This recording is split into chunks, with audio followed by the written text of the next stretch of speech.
Okay, so good morning, everyone. So I will start with the sessions, and after my talks, there will be the following 4 talks.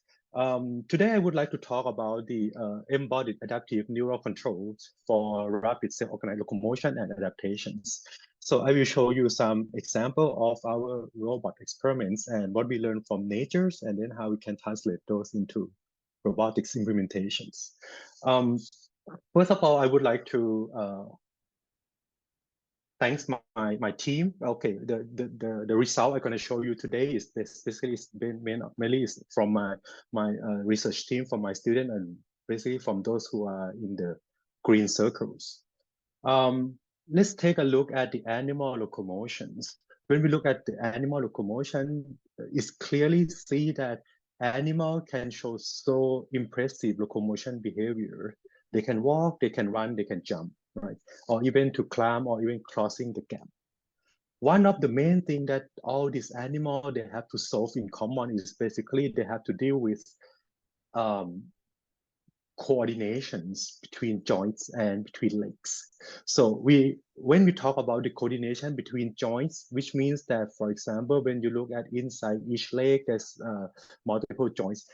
First, the coordination mechanism they have to do is what we call intralimb coordinations. The second one is about the coordination between limbs or between legs to form the gaits. So these are at least the basic principle coordination and adaptability that animal need to deal with. Why animals can perform so impressive coordination abilities in robotics? Many research or many works, we try to come up with different approaches to achieve those kind of adaptive coordination in robotic system. Recently, it is clearly that a lot of research has been used machine learning approach or data-driven approach to form the coordination between legs or to link from the sensory part to the motor parts. However, the problem of using machine learning as such is that, first of all, it takes computational the computational part become inefficient because, of course, you need to use high computational resources. Also, it's a time consuming. When you have a huge parameter space, it might end up to, like many days, or even you can decrease from days to hours when you have parallel running in the simulations. One of the effective technique people recently use at the moment is what we all know is a PPO, or proximal policy optimization, which basically you train the mechanism by using privileged information from the environment in the training phase, including also multiple sensory feedback. And this could sometimes end up to this kind of back box optimizations problem. But sometimes it's difficult to understand what's going on. So another aspect of dealing with this coordination problem is what we call physical simulation, physical communication, which has been shown by the group of many people from, for example, from Owaki and Professor Ishiguro in Japan, and also from Aoi in Japan as well. What they show here is that basically they use multiple center pattern generators, decouple them, and then they can be synchronized through the foot contact feedback. Just using only the global information on the foot contact feedback. By having this simple mechanism, the system can form locomotion in the self-organized way for different robots. However, most of the existing mechanism or most of the robot we have been tested is basically you can see that they mainly have what we call homogeneous leg length or structures. But in nature, when you look at nature actually they don't have the same leg length or the same leg structures, like stick insects, for example. That's we face into a problem of intralimb coordinations, because when you have different leg structures, the animal need to perform different leg trajectory for efficient locomotions like this. According to this, our research, we extend these frameworks by looking at 2 problems now. First, how we can encode the complex trajectories into these architectures. And the second thing is that later how can we form the neural communications, not only relying on the physical communication from foot contact feedback, but also forming the neural communication between central pattern generators, how we can do this in the automatically way. So to address this problem, so this is our recent work we published last year.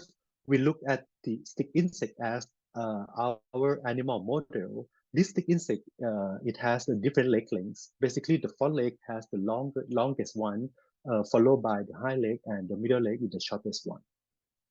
So what we are doing here is that we look at how the animal walk, and then we extract those locomotion patterns from the animal. In this case, you can see that the stick insect show different swing and stand duration. For example, the front legs here showing the short stand but long swing because the loop of the swing is quite large compared to the other legs.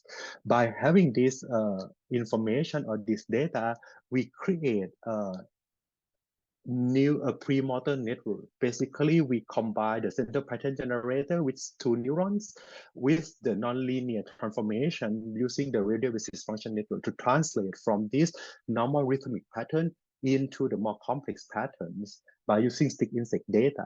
And then we train the network in the supervised manners. By having this approach, we can generate a more complex locomotion pattern for each individual leg based on stick insect data. And then we use the gravitational force feedback for the physical communications to form the gates like this. One of the things we are addressing here is also that when you have the foot contact feedback, this information, you need to adjust the strength of the sensory feedback properly. If you put too strong strength or too less strength, the way of self-organized locomotion will become unstable, or it will become, or it will take longer time. The next point is that how we can adapt these synaptic plasticities to projecting the sensory information to adjust the fate of the CPG oscillators. By doing this, we use a so-called forward model. What we are using is basically we copy the motor command and translate that to the forward model and compare this information with expected foot contact feedback. If they are mismatched, then there's an errors, and we use this error passed through what we call error feedback learning mechanism. By having this loop, we can automatically adjust this synaptic strength such that we can fine-tune the contribution from the global information from foot contact to readjust the phase of the CPGs for intralimb coordinations in the adaptive way. And this graph showing that at the beginning, there is no physical communication because we set the synaptic weights here equal to 0. This means that the projection of the foot contact is not contribute to the central pattern generators. During the learning or adaptation time, which take about 10 seconds, the system can form and find a stable projection of the feedback. And we test this on the real stick insect robot, which it takes in total 20 seconds to form the gates. And after forming the gates, we look at how the robot walks. Interesting, it formed the gate that's comparable to stick insects. So that means that in this case, we confirm that we can generate self-organized locomotion behavior comparable to animal by using just the minimal information from the global information, which is the foot contact feedback. The next thing is that we extend this and then we apply this to the quadruped robots, and the system also works. However, one of the problems is that the system still rely much on the foot contact informations. If we disturb this information, the robot can become unstable. For example, if we inhibit or put the foot contact too strong, then the robot might become unstable. Or if we reset the system, the robot forget what it has been learned or to form the gate.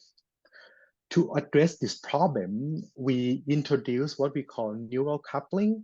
This is additional term, which is the G term, which introduced the information from the other central pattern generators to synchronize different oscillators.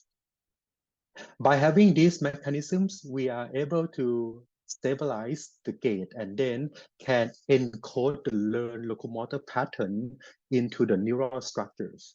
So the first video showing that when the sensory feedback get malfunctions, the robot still be able to walk when we introduce the neural coupling, and also the robot can recover or remember the learned gaits when we introduce this neural coupling here, while without the neural coupling, we just forget. We test this on the different scenario on rough terrain and even on the larger quadruped robot here. So in summary, what I introduced today is basically a way of forming the embodied intelligence through the physical communication, through the foot contact feedback, and the neural communication to form the communication between central pattern generators. And this is the control framework, which we call Genesis, or General Neural Control for Self-Organized Emergent Behavior for Limited Systems. So lastly, what we did is also we applied this framework to different machines, including, for example, the gecko, like robots here for climbing on steep slope. And we also extend this framework by using proactive information of the leg from the front limbs, projecting this information when the leg hit the obstacle, project it to the other legs. By having this, the robot can predict and then can step over the obstacle without hitting it like the cat does. We apply this to the many segmented robots like millipedes. And lastly, we apply also to exoskeleton control. So why I'm talking today mainly on physical neural communication, my last slide will show our recent preliminary result, which we work together with my colleague in soft robotics at SDU.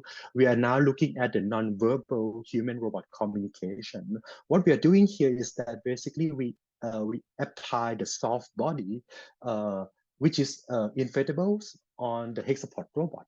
We want to use this information as the additional modalities for communication between human and robots.